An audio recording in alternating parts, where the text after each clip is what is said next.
brings pumpkins that weigh up to 900 pounds. See how Cal Poly's Bray department helps bring these to the competition. Then hear about the festival that was listed in the top 10 fall festivals to attend in the United States. And hear about the Women in Business Club on Cal Poly's campus. Broadcasting from Swanson Studios, you're watching Mustang News. Hello and welcome to Mustang News TV. I'm Damon Quintard. And I'm Angelina Salgado. Now let's get into today's top stories. Each year, Farm Supply Company hosts a pumpkin weighing competition. Reporter Presley Allen tells us how Cal Poly's Bray students contribute to the event. The annual Great Pumpkin Contest, hosted by Farm Supply Company, has been around for almost 2 decades, and students a part of the Bioresource and Agricultural Engineering Department, also known as Bray, had all hands on deck ready to help out with the event. First year I started, I grew 156 pounders. Farm Supply Company has been hosting the event since its beginning, and CEO and president of Farm Supply Company, Carol Wright, is appreciative of the work Bray puts into the event. What we love about the contest is not only are we supporting local growers that want to grow these giant pumpkins and take home the prize of the largest pumpkin grown on the Central Coast, but we're also so grateful to have Cal Poly here in our community. So it gives us the opportunity to work with the College of Agriculture, and they're always so generous of bringing students down, helping us with setup, takedown, facilitating the weighing of the giant pumpkins. Volunteers from Bray do everything from hanging up a sign to heavy lifting with a forklift. Advisor to the Agricultural Engineering Society, or AES, Greg Schwartz, further explains student volunteers' role in the event. Our students from the society and the department, the Bioresource and Agricultural Engineering Department, we help just move the big pumpkins around. Some of these are going to weigh 800 or 900 pounds, and so they're going to be pretty heavy. 200? 200. I'm going to go with a little more. Setting up booths and heavy lifting aren't the only part of the job that matters. Senior Bray major and member of AES, Patrick Stodden, finds value in how this event brings the community together. AES and Cal Poly as a whole, we're really nothing without the community.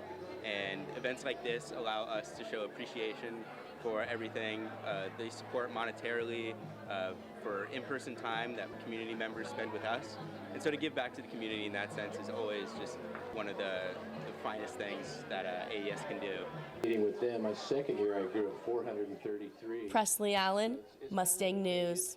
The Great Pumpkin Competition was hosted in Mission Plaza this past Thursday, with the heaviest pumpkin weighing in at 801 pounds. As the month of October brings spooky and fun annual traditions, the Cambria Scarecrow Festival fits right in. Reporter Kira Vargas shows us why this festival is a place to be during fall. Every year in October, Cambria hosts its annual Scarecrow Festival. The festival first took place in 2009 and since then has grown in size and creativity. The president of the Cambria Scarecrow Festival, Paula Everhide, talked a little bit about how far the festival has come. A couple of years we had anywhere between 25 to 40 scarecrows, and now we have anywhere between 200 to 300 scarecrows. Cambria as a whole is a rather elderly community. Everhide says that the festival serves as a great way to bring joy and fun to the locals during the Halloween season. Important adult play is, and how it can ward off things like Alzheimer's and other dementia, things like that happen to us as we get older.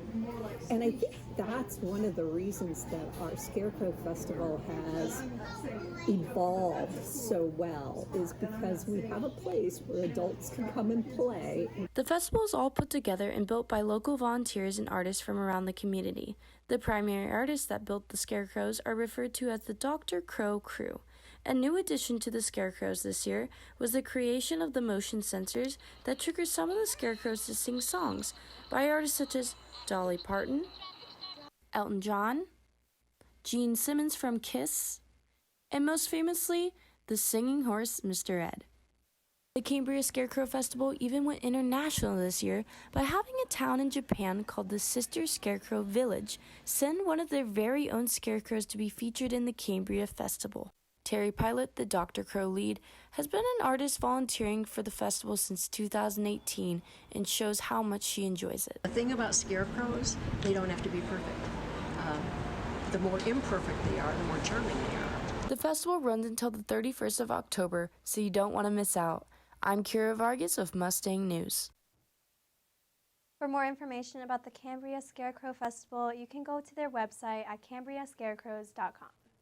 Coming up, Cal Poly's women volleyball takes the two teams last weekend and ties for the second in the Big West Conference.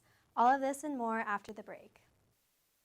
COVID-19 has been a really long and difficult fight. It's definitely taken a toll on all of us. Right now, new variants are a lot more contagious and need to be taken seriously. Getting vaccinated and staying boosted is the best way to keep you protected from COVID-19 and help you stay out of the hospital. Even if you got COVID before, it's important that you go get your COVID booster. COVID shots are safe. Much safer than getting the virus. We can all do our part and get back to living. You can go to getvaccineanswers.org for more information. Hi, I'm Smokey Bear, and I made an assistant to help you prevent wildfires. Dude, I've got this. I've been camping since I was 5 years old. But I am a camping influencer. You know what? I'll bet you $5. Okay. Assistant Smokey, what is the best way to put out a campfire? To put out a campfire, drown with water, stir, drown again. Then make sure the fire is out cold by feeling with the back of your hand. Wait, really? I'll take the $5. Welcome back to Mustang News TV. Now we have Presley Allen with this week's weather forecast. So for today's weather forecast, expect highs of 72 here in partly cloudy San Luis Obispo and lows of 46 degrees. Wind speeds will be around 14 miles per hour, so a little breezy. Now taking a look at our beaches, in Cayucas we'll have a high of 70 degrees, in Morro Bay a high of 66 degrees, moving down south into the 70s in Avila Beach with 73 degrees, Pismo with 74 degrees, Oceano with 71 degrees, and all throughout the coast, tonight's evenings will be in the high 40s, so if you're going to go on that little sunset beach walk, you might want to bring a blanket with you. Now moving on to our 5-day forecast, getting more into the fall weather after our high of 92 last week. I don't know about you folks, but I am so ready for sweater weather. So on Wednesday and Thursday, we're going to still have some sunny skies. Wednesday's highs of 72 and lows of 46. Still lows of 46 on Thursday, but a high of 75. Now moving on to our forecast on Friday and the rest of this weekend, expect skies to get partly cloudy, but the sun will still be poking through a bit, with a high of 67 on Friday, low of 45. On Saturday, we're coming back up to a high of 73 and a low of 49 degrees. Sunday, we'll still get that low of 49, but a high of 69. So if you're celebrating Halloween this weekend, maybe throw a jacket on over that costume. This has been your weather update. Now over to Avery Elwitt with sports. I'm Avery Elwitt, and let's take a look at what the Mustang athletes have been up to recently. Cal Poly football loses against University of Eastern Washington on Saturday, scoring 17-10. Unfortunately, men's soccer was eliminated from the Big West playoff contention on Saturday after a 1-1 draw against UCSB. Cal Poly's women's soccer defeated UC Irvine on Sunday, scoring 2-0 against the Anteaters. In other sports news, the Cal Poly's women volleyball team took up a double whammy last weekend, facing UC San Diego on Friday and UC Irvine on Saturday. The Mustangs beat the UCSD Tritons, scoring 3-1. As for Saturday, Cal Poly fell 3-1 against UC Irvine. Following the game, the Mustangs are tied for second place with UCSB in the Big West standings. Up next, the Mustangs will take on Cal State Fullerton this Friday, followed by Long Beach State on Saturday. That's all I have for you this week. Back to you, Angelina.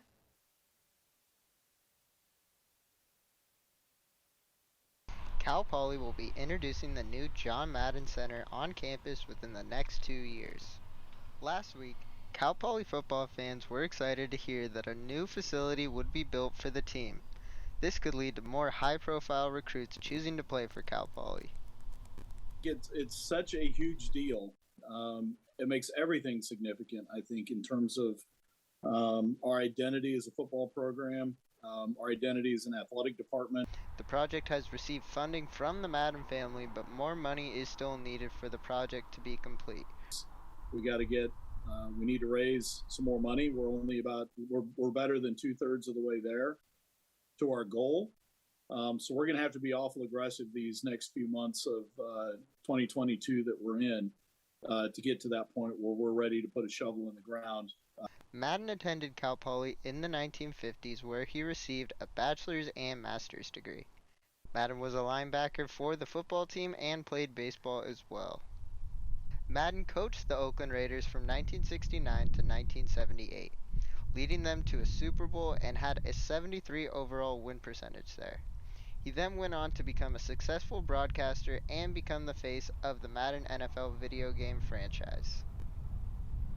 The $30 million project will have a locker room, conditioning facilities, and a Hall of Champions. This new facility will be in front of the Mustang Memorial Plaza, which honors the 16 players and team manager who lost their lives in a plane crash in 1960 while Madden was attending Cal Poly.